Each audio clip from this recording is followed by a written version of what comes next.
យកពេលការលត់លាស់របស់បន្លែដែលដាំដោយធម្មជាតិគឺយើងដាក់ជីចឹងមក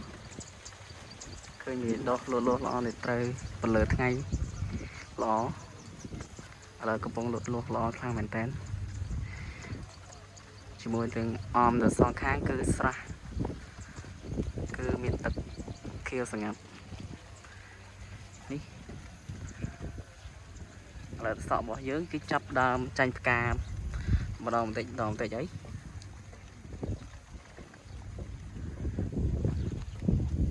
គឺយើងដាំលាយឡំគ្នាដាំមកហូបជុំគ្រួសារអីហ្នឹងមានទាំងតកួនតសក់ហើយឥឡូវឃើញថាតសក់របស់យើងគឺចាញ់ផ្កាបដា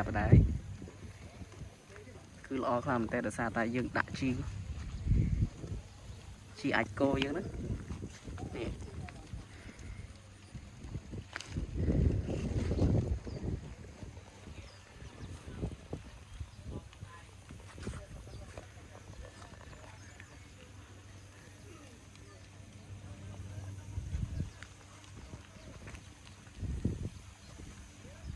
េះ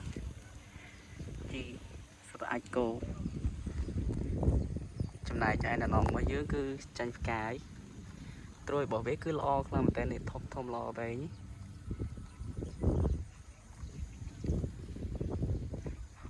សងខាងគឺមានស្រះទឹកស្រះខៀវស្ងាត់ហ្មងអាប់ល្អទេសភាព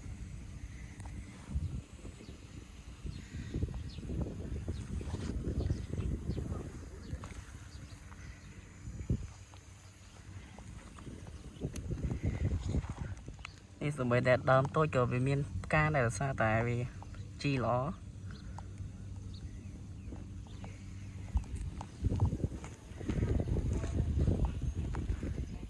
នេះផ្កានៅនោះនេះផ្លែរបស់វាលើផ្លែធំនេះ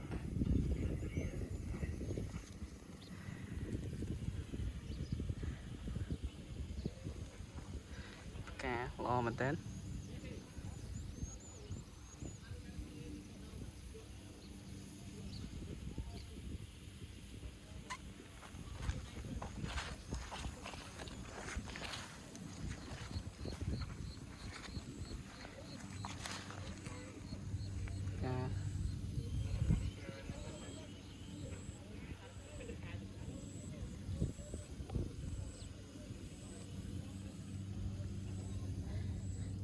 ការតកួននេះ